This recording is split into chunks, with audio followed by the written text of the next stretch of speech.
Šodien pārdomāsim Dievu vārdu no Lūkas evaņģēlija 9. nodaļas, no 18. panta. Un notika, ka viņš, Jēzus Kristus, viens pats lūdza Dievu. Un mācekļi pie viņa piegāja, un viņš tiem vaicāja: ko ļaudis saka, mani esam? Tie atbildēja sacīdām: Jānis Kristītājs, bet citi Ēlija un vēl citi, ka kāds no senajiem praviešiem esot uzcēlies. Bet viņš tiem sacīja: bet jūs, ko jūs sakāt, man esam? Tad Pēters atbildēja: tu esi Dieva Kristus. Un viņš stingri noliedz kādam to teikt, sacīdams: cilvēka dēlam ir daudz jācieš. Viņu atmetīs vecai augstie priesteri un rakstu mācītāji, un viņu nonāvēs. Un viņš 3. dienā augšām celsies. Un viņš sacīja uz visiem: ja kāds grib man sekot, tad tāds, lai aizliedz sevi, ikdienas ņem uz sevi savu krustu un staigā man pakaļ.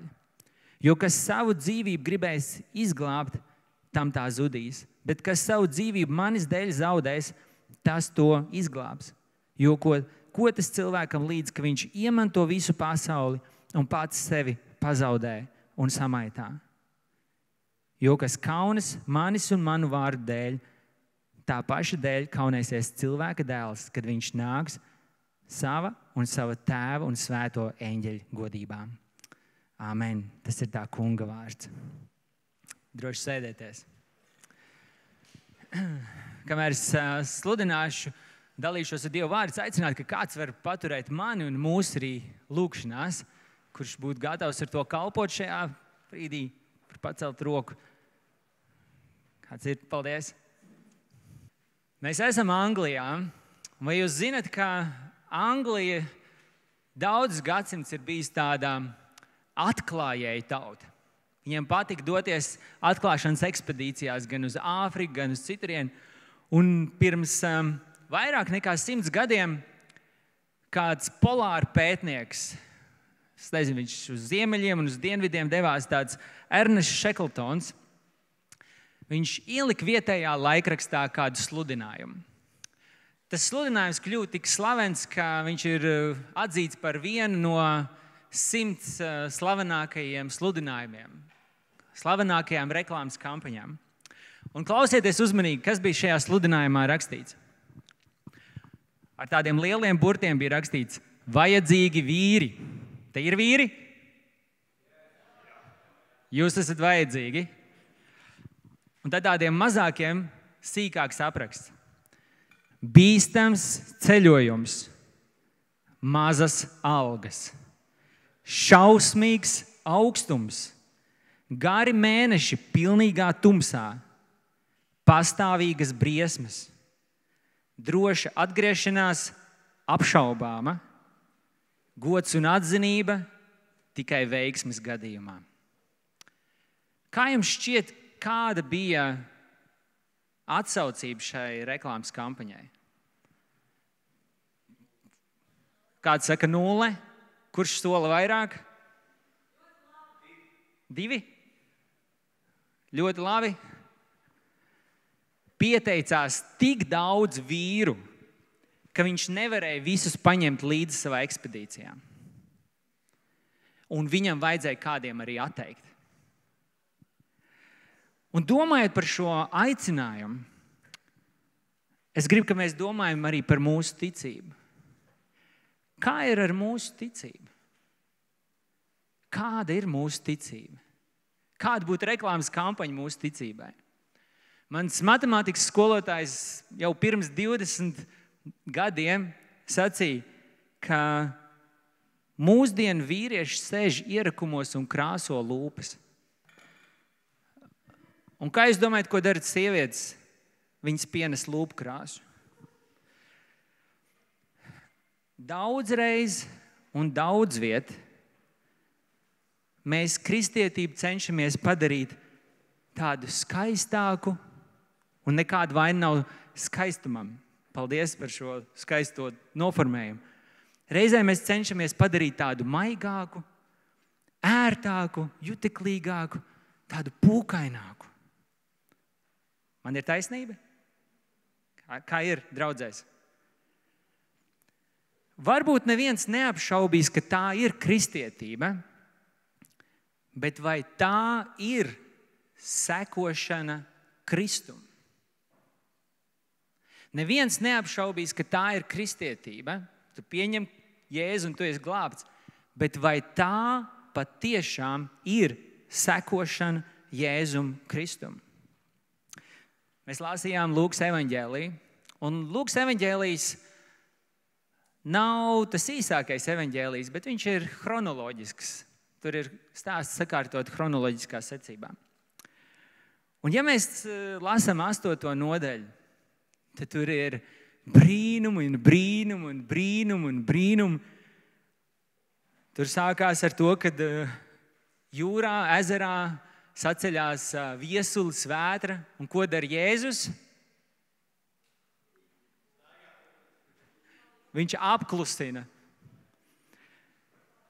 Tur uzreiz nākošais stāsts ir dēmona apsēsts vīrs, kails, saslēgts ķēdēs, nāk ārā no kapenēm. Ko dara Jēzus? Pasaka vienu vārdu un viss dēmoni ieskrien cūkās un cūks no klintīm lejā. Sinagogas priekšnieka Jaira meita ir slima, viņa ir uz miršanu un viņa nomirst. Ko dara Jēzus? Augšām ceļ. Tur ir sieviete, kas 12 gadus asiņo, un Jēzus pat nedara vispār neko. Viņa tikai pieskarās viņa vīlītei, drēbju vīlītei, un viņa top vesela. Un tu lasi šos stāstus, un tu iztēlojies ar acīm, ka tu tur esi klāt, un tu stāsts pēc stāsta, un brīnums pēc brīnuma, un tev acis paliek lielāks un lielāks, un tu domā, kas būs tagad nākošais? Kas būs nākošais, Jēzus, ko tu vari darīt? Un tur patiešām ir vēl kaut kas nākošais. Tur ir 5000 cilvēki izsalkuši. Un Jēzum ir tikai 5 fish and chips. Un visi ir pēduši. Un 12 food bags paliek pāri. Un tad ir un tad šie visi brīnumi vienā brīdī, tā kā Jēzus noķer tajā brīdī, ka mēs tā kā, kad mācekļi gaida, kas būs tagad nākošais, kas būs, vai tu vēl kaut ko lielāku darīsi? Un tad tas, ko mēs lasām Lūkas 9. nodaļā, 22. pantā, tur Jēzus ir viens pats ar saviem mācekļiem, un Jēzus saka viņam kādus vārdus. Cilvēka dēlam, tas ir Jēzum, ir daudz jācieš, viņu atmetīs vecai, augstie priesteri un rakstu mācītāji, un viņu nonāvēs, un 3. dienā viņš augšām celsies. Jēzus saviem mācekļiem saka, šis ir mans ceļš. Šis ir mans ceļš. Man būs jācieš, mani visi atmetīs, mani pat nonāvēs, bet beigās es augšām celšos. Līdz šim jūs redzējāt Dieva varenību brīnumos. Tādos brīnumos, kas liek acīm ieplesties. Tagad jūs redzēsiet Dievu varenību, kur jums būs jautājumi, kāpēc? Jūs redzēsiet Dievu varenību tajos brīžos, kad būs ciešanas, kad jums nebūs atbilžu, kad būs grūtības, kad jūs nesaprastīsiet, kāpēc tas vispār notiek, kam mēs ejam cauri. Bet beigās jūs redzēsiet Dievu varenību un jūs nokritīsiet ceļos pielūgsmē šīs varenības priekšā. Viņš saka, tas ir mans ceļš. Es cietīšu, tikšu atmests, miršu un augšām celšos. Šis ir mans ceļš. nāc man līdzi.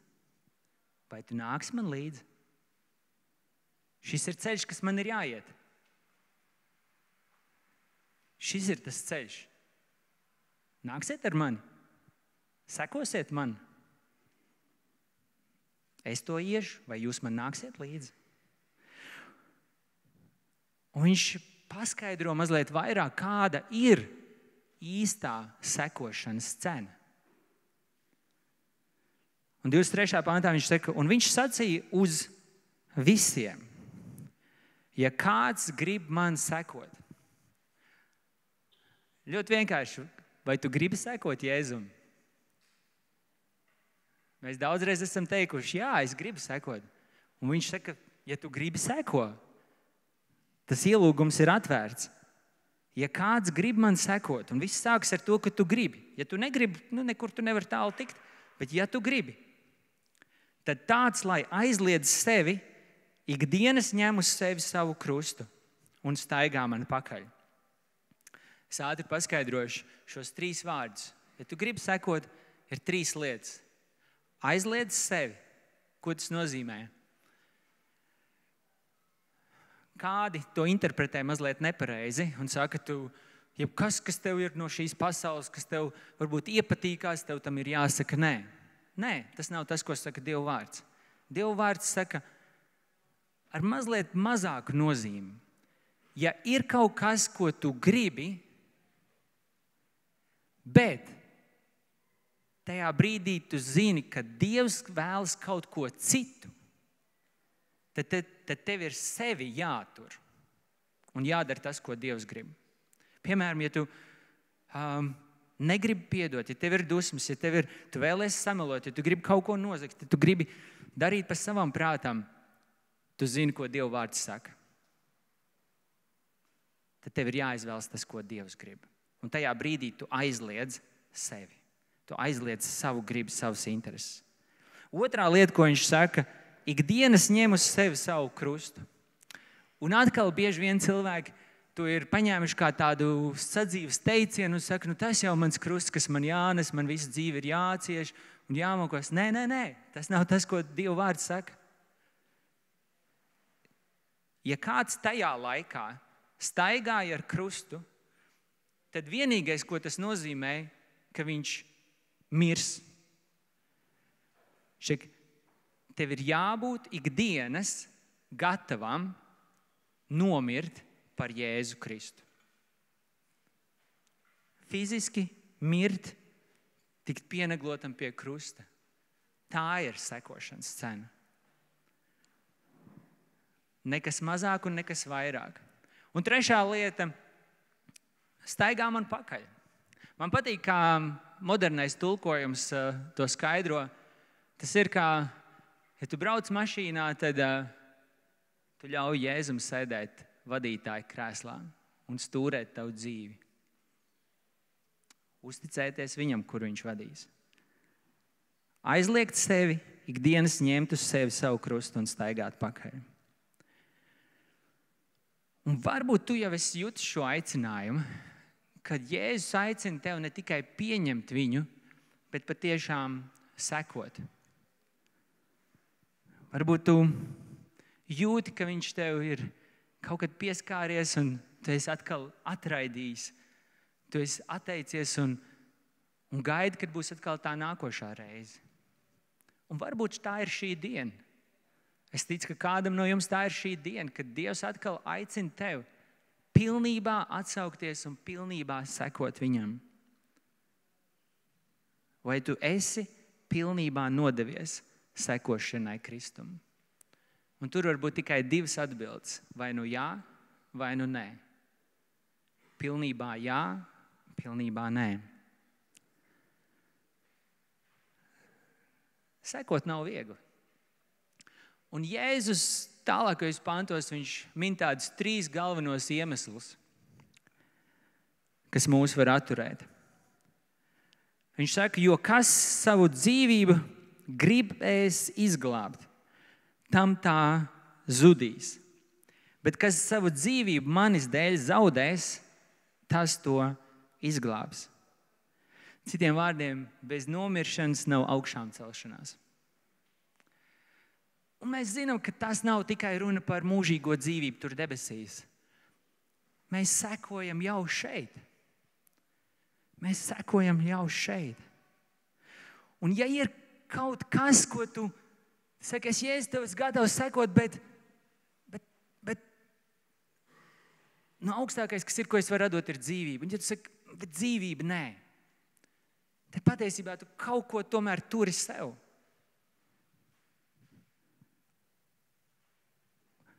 Un tad, kad tu kaut ko turi sev, tu patiesībā līdz galam nespēji piedzīvot to brīvību un to dzīvību, ko Jēzus jau tev grib dot šobrīd. Jēzus saka, es esmu ceļš, patiesība un dzīvība.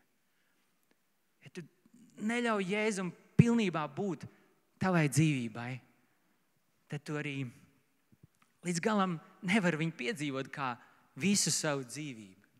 Un mēs, kas esam atsaukušies Jēzum, nodevušies visur, mēs zinām, ka tajā brīdī, kad tu to izdari, tevī ieplūst pilnīgi cits spēks, pilnīgi cits prieks, pilnīgi cits piepildījums, pilnīgi cita kristietība sāks. Tā ir dzīvība, ko Jēzus sola saviem sekotājiem. Otrā lieta, ko Jēzus saka, kas mūs var atturēt no pilnīgas sekošanas, 25. pantā. Jo ko tas cilvēkam līdz, ka viņš iemanto visu pasauli un pats sevi pazaudē un samaitā? Kuram no jums ir bijis tā, kad kāds jums zvana un tu vienkārši tā kā negribi atbildēt? Kāds te smējās, un tu uzspied to gaidīšanas režīmu, tā kā hold. Un iespējams es uzlicu Dievam tādu pagaidi.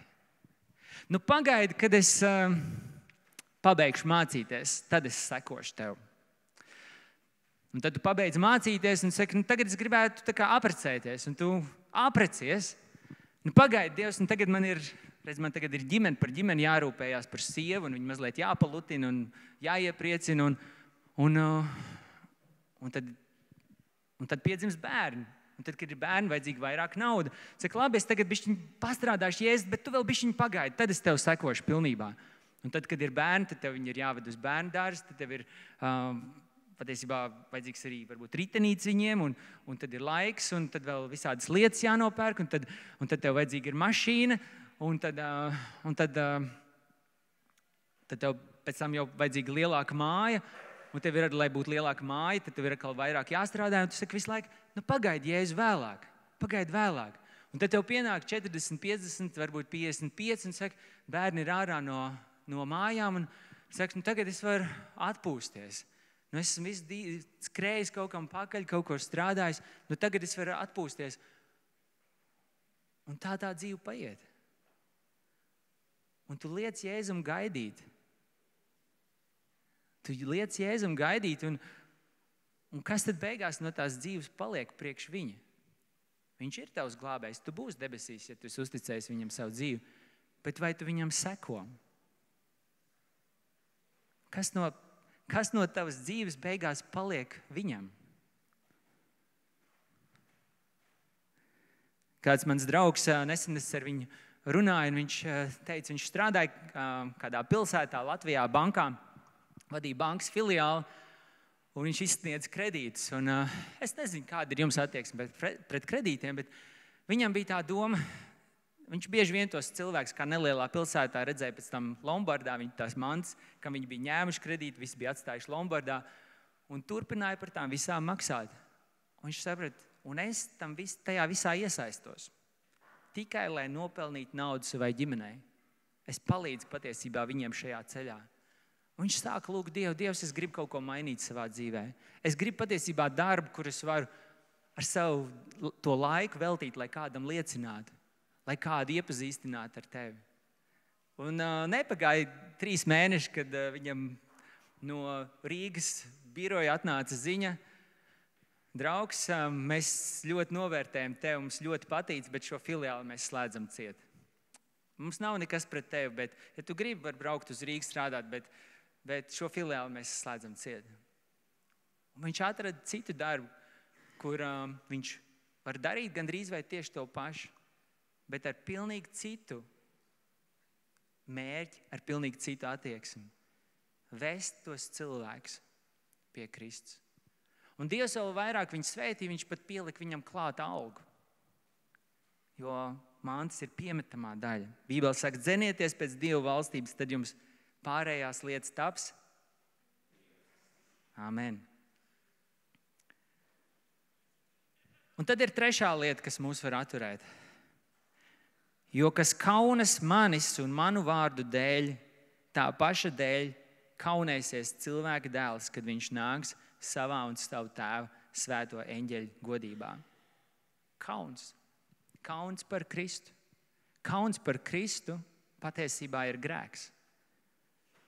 Kad tu kaunies par savu glābēju, par savu kungu.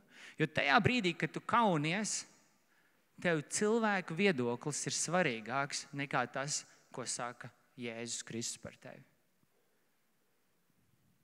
Tev ir pieņēmis pats Dievs, bet tu kaunies no tā, ka tavas ticības dēļ varētu kāds atraidīt.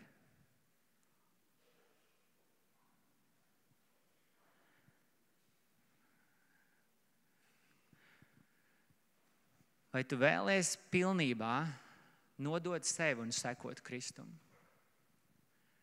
Un varbūt tu liekas, tik augsta šī cena. Kāda tad ir tā alga? Un tad, kad mēs atveram Bībeli, mēs patiesībā redzam Stefans apostuļu darbos, viņš tika nomētāts ar akmeņiem, bet īsi pirms nāves viņš skatījās uz debesīm un viņa vaigs spīdēja. Viņā bija kaut kas tāds, ko nevar nopirkt par naudu. Kaut kas tāds bija viņā, tāda dzīvība, tāds prieks, pāri plūstoši, ka Pāvils, tajā brīdī viņu sauc par Saulu, turpat pie viņa drēbēm stāvēja. Viņš iespējams tika caur to aizkustināts, kāda sēkliņa iesējās caur šo vīru liecību. Un vēlāk Pāvils, kas sarakstījis lielāko daļu Bībeles, atgriezās. Un arī Pāvils, viņš sēž cietumā, un viņš priecājas. Var iedomāties sevi sēžam cietumā, viss pēc kā tu esi dzinies šajā pasaulē, pēc atzinības, pēc mantas, pēc statusa, tas viss tev ir paņemts nost.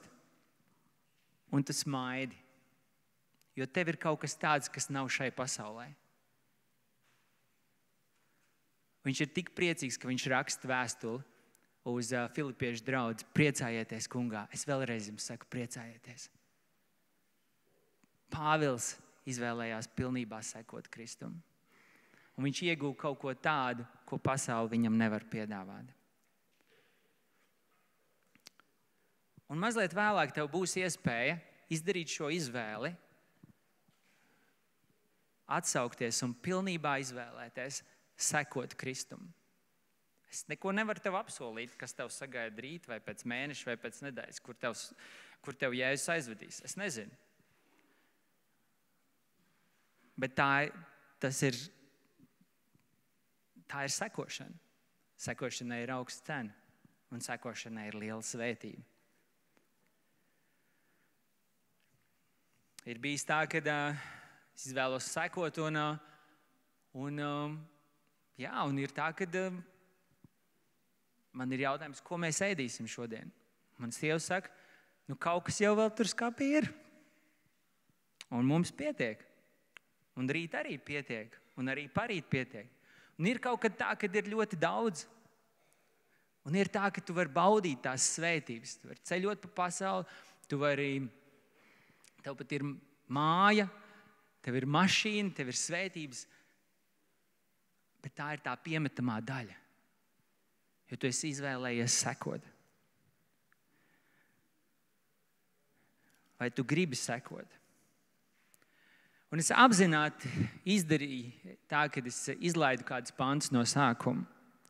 Jo ja tu gribi kādam sekot, ir ļoti grūti sekot kādam vienkārši tāpat. kādam mistiskam tēlam, kādam, ko tu nepazīsti, kādam, kas tev nav personisks, ir ļoti grūti kaut kam sekot, ko tu nepazīsti. Pēc tam, kad bija visi šie daudzie brīnumi Lūkas evaņģēlijā notikuši, tad Jēzus bija viens, un mācekļi bija pie viņa, un viņš uzdeva viņiem kādu svarīgu jautājumu. Viņš uzdeva šo jautājumu, ko ļaudis saka mani esam? Un viņi tur deva visādus variantus. Ko cits saka, kas ir Jēzus? Tur bija visādas atbildes. Un tad viņš uzdeva vienu jautājumu, ko es gribu uzdot tev. Ko tu saki, kas es esmu? Ko tu saki, kas ir Jēzus? Un Pēters atbildēja, tu esi Dieva Kristus. Kaut kas, kas nāk no Dieva. Kaut kas, ko Dievs ir sūtījis. Un vārds Kristus grieķu valodā nozīmē Mesija, apsolītais glābējs un valdnieks. Kaut kas tik liels, kaut kas dievišķs, kaut kas pāri mūsu saprātam, kāds, kurš var izglābt visu pasauli no viņas grēkiem un sagādāt vietu debesīs un mūžīgo dzīvību. Kaut kas tik ievērojams. Kaut kas tāds, kam nekas šajā pasaulē nelīdzinās. Kaut kas, kas mums tiešām liek abrīnā iesaukties. To teica Pēters, jo Tēvs viņam to atklāja. Ko tu saki, kas ir Kristus? Un tā ir Dieva atklāsme, kas tev ir Kristus. Ja viņš ir vienkārši kāda ievērojama persona, tad kaut kur vēsturē, tad diez vai tu aizliegsi sevi, būs gatavs dēļ viņa mirt un sekosi. Kas tev ir Kristus? Vai viņš ir tāds mazs glābējs, kas palīdz kaut kad tavās grūtībās, tad arī diez vai tu nodos savu dzīvi un sekos viņam pilnībā. Bet ja viņš ir Dieva Kristus tavā dzīvē, šis lielais Dieva glābējs pār tevi, par taviem grēkiem, iespējams tad tu esi gatavs nodot viņam savu dzīvi. Un es gribu tevi izaicināt šajā brīdī. Ja tu jūti, ka Dievs tevi ir paskubinājis un tev ir kaut kādas lietas visu laiku turējuši atpakaļ, un tagad ir tas brīdis, ka viņš saka, es atkal tev zvanu, un tas telefons visu laiku tev atkal turās uz to gaidīšanu. Tagad piespied un pacel. Vai tu esi gatavs pilnībā sekot viņam, lai ko tas maksātu? Ja tu esi gatavs pilnībā sekot Jēzum Kristum, tad es aicinu, ka tu vari iznākt šeit priekšā, nomesties uz ceļiem un lūgt Dievu. Lūkšanā apliecināt, ka tu esi gatavs viņam sekot pilnībā.